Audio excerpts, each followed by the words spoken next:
नमस्कार, मैं हूं राजकुमार विश्वकर्मा। आप हमारा विशेष कार्यक्रम देख रहे हैं, किसके बनेगी सियासत, किसका होगा महापौर।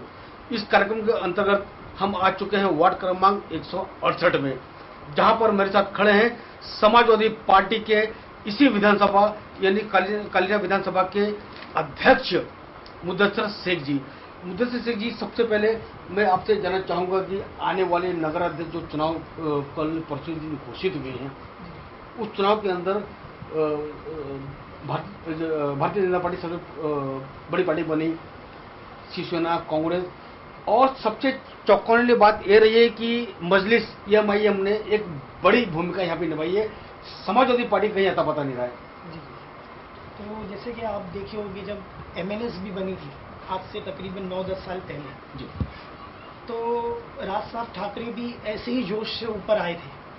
लेकिन आज लोगों के आंखों के आगे से पर्दा हट गया है, तो आज आप देख सकते हो एमएनएस का क्या हाल है। जी, तो उसी तरह जैसे राज साहब भड़काऊ भाषण दिया करते थे, उसी तरह एमआईएम के ये दो लोग जो हैदराबाद से आए हुए हैं और जो कम दिमाग और जो जज्बाती मुसलमान और ज़्यादा करके जो यंगस्टर हैं, जिन लोगों को कोई समझ नहीं है, वैसे लोगों को ये भड़काने का काम करते हैं। और वो जो बद दिमाग लोग हैं, वो जोश में आके इस पार्टी का नारा मार रहे हैं। लेकिन इस तरीके की बात के बावजूद भी, जैसे आप मुंब्रा में देख सकते हैं जितेंद्र अवार्ड, जो मुंब्रा के लोकल हैं और वहाँ के लोग उनको पसंद करते हैं जी। वहाँ पे भी ऐसा कहा गया था कि यहाँ 95% मुस्लिम आबादी है, लेकिन वहाँ का रिजल्ट आप देख लीजिए। जब आमदार का इलेक्शन हुआ तो जितेंद्र अवार्ड के सामने एमआईएम को 1500 वोट मिले थे। तो ऐसी कोई बात नहीं है। और मैं यहाँ का रहने वाला हूँ, 32 ईयर मेरे इसी वार्ड में निकले हैं और 1960 से मेरी फैमिली इसी वार्ड में रह रही है, कुर्ला सुलेमान बिल्डिंग में। तो यहाँ के लोग मुझे भी पसंद करते हैं और मेरी वाइफ यहाँ से खड़ी हो रही है, वो भी इसी वार्ड की रहने वाली है। और यहाँ के लोग जो ये सोच रहे हैं कि क्यों ना इस बार लोकल को चुना जाए, क्योंकि पिछले 30 साल के रिकॉर्ड में यहाँ का कोई लोकल यहाँ खड़ा नहीं हुआ इस वार्ड में। पहले ये 162 हुआ करता था, फिर 161 हुआ, फिर आज 168 हो गया है। तो आप जो सवाल कर रहे हो कि जैसे एमआईएम बहुत ही नाम चल रहा है, लेकिन ऐसी कोई बात नहीं है। ये तो चुनाव के वक्त ही पता चलेगा कि रिजल्ट क्या आता है। और इंशाल्लाह हमें उम्मीद है कि लोग लोकल का यहाँ पे साथ देंगे। वो लोग तो आते हैं और बस गरम गरम स्पीच देके चले जाते हैं। वो लोगों ने स्पीच ये दिए कि हम 25 करोड़ हैं, आप 100 करोड़ हैं, बराबर 25 करोड़ वो बोले हम मुसलमान हैं, आप लोग 100 करोड़ हैं। फिर अभी क्यों बोल रहे हो कि दलित भाई हमारे साथ हैं? वो 100 करोड़ में तो वो सबको गिने थे जब भी। तो अभी वो लोग ये क्यों बोल रहे हैं कि दलित हमारे भाई है, जय मीम जय भीम? जब 1.25 करोड़ में से 25 करोड़ को अलग किए थे तो 28 करोड़ दलित भाइयों को क्यों नहीं अलग किए थे? वो टाइम तो बोले थे आप 100 करोड़ आ जाए। तो लोगों के जब आंखें खुलेगी तो आप भी देखेंगे, मैं भी देखूंगा और लोगों के सामने रिजल्ट रहेगा। और समाजवादी की बात जहां तक के है, अबू हाशिम आजमी साहब जो ऐसे हैं, जो ना कभी किसी के आगे झुके हैं और ना किसी के आगे कभी बिके हैं। वो झुकते हैं तो सिर्फ अल्लाह के आगे झुकते हैं। और वो अकेले आज 22-24 साल से लड़ रहे हैं, तो लोग उनका साथ ठीक तरीके से नहीं दे रहे। मैं मेरे मुसलमान भाई लोगों से और दलित लोगों से, सब लोगों से गुजारिश करता हूँ कि अबू हाशिम आजमी साहब का साथ दो और ये हिम्मत बनाओ। और अबू हाशिम आजमी साहब बम्बई के ही रहने वाले हैं, बम्बई में जिंदगी अपनी पूरी निकाल ली है और आगे की जिंदगी भी यही पूरी अपनी करेंगे। तो उनका मैं चाहता हूँ सारे मुसलमान भाई लोग और दलित भाई लोग और हर कोई कम्युनिटी की, हिंदू मुस्लिम, सब उनका साथ दे, क्योंकि वो हर किसी के साथ हमेशा खड़े रहते हैं। देखिए, मुझे सब आपने साफ साफ कह दिया कि जिस तरह की एमआईएम के लोगों ने ये पहले कहा था कि 25 करोड़ की मुसलमान हम साथ में हैं, इसके बाद उन्होंने ये कमजोर देखा, फिर बाद में दलितों जोड़ा। तो कहीं ना कहीं मुदस्सिर भाई, मैं आपसे जानना चाहूंगा कि आज एमआईएम को लेकर कहीं ना कहीं समाजवादी, खासकर कांग्रेस, कहीं ना कहीं एकदम बिल्कुल हताशा है इस चुनाव को लेकर। तो क्या मैं मानूं कि आने वाले महानगर पालिका चुनाव के अंदर समाजवादी कांग्रेस का गठबंधन होगा या नहीं?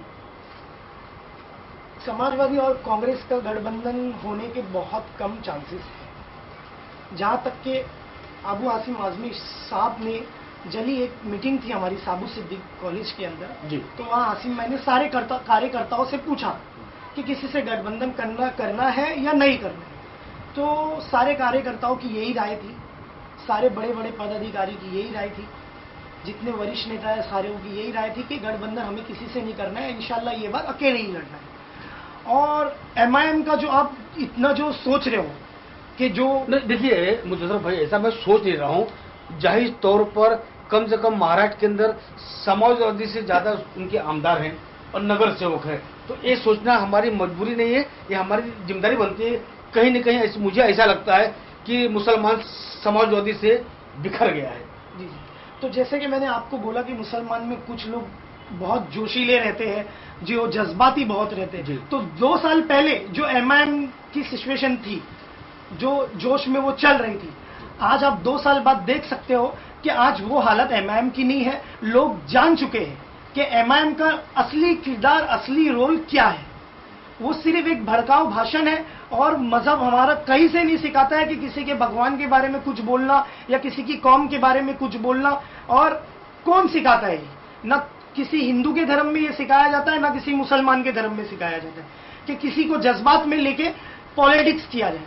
तो ऐसी पॉलिटिक्स मुझे करना ही नहीं है, और मैं समाजवादी पार्टी में खुश हूं। और इंशाल्लाह आने वाले चुनाव में आप देख लेंगे, इंशाल्लाह सारे मुसलमानों की भी आंख खुल जाएगी। जो अभी आंख के आगे पर्दे आ गए हैं, इंशाल्लाह वो पर्दे हट जाएंगे। अच्छा, एक आखिरी सवाल मुझे भाई, क्या लगता है कि अब आने वाले चुनाव के अंदर जिस तरह महाराष्ट्र की ग्रामीण जनता ने जो फैसला दिया था एमआईएम के लिए, वो रिजल्ट यहाँ दोहराने जाएगा? सबसे बड़ी पार्टी मुसलमानों की समाजवादी होगी, ये माना जाए? इंशाल्लाह सब में बड़ी पार्टी समाजवादी ही होगी। और इंशाल्लाह ये आप भी सर्वे कर लीजिए, लोगों के आगे जो लोग सोच रहे थे, तो वो सारी सोच अब बदल चुकी है। आप देख सकते हो कि नांदेड़ में भी 11 कॉरपोरेटर छोड़ के समाजवादी में आ गए, 7 कांग्रेस में चले गए। तो वहीं से स्टार्ट हुआ था इनका, और वहीं से लोग वापस जा रहे हैं। अभी आप जैसे कि बोल रहे हो कि ये इस इलेक्शन में जो आए हैं महाराष्ट्र में, तो इंशाल्लाह आप मुंबई महानगर पालिका के इलेक्शन में भी देखोगे कि एमआईएम को जितनी तेजी से लोगों ने अपने दिल में रखा था, उतनी ही जल्दी से अपने दिल से निकाल दी है। ये थे हमारे साथ में मुदर्रिस शेख, जो कल्याण विधानसभा के अध्यक्ष थे। उन्होंने साफ शब्दों में कहा है कि एमआईएम के जो नेता हैं, कहीं न कहीं मुसलमान युवकों को अपने कठोर वाणी से, अपने एक तरफा वाणी से उनको बरगलाया है। जिस तरह मुसलमानों ने उनको अपनाया है, उसी तरह दिल में निकालने की पूरी कोशिश करेगी आने वाले 2017 के महानगर पालिका चुनाव के अंदर। निश्चित तौर पर देखना होगा कि 2017 के महानगर पालिका चुनाव के अंदर समाजवादी पार्टी की क्या भूमिका होगी और कितनी सीटें यहाँ पे निकालेगी। कैमरामैन अजीज खान के साथ मैं राजकुमार विश्वकर्मा, वार्ड क्रमांक 168, कल्याण विधानसभा से।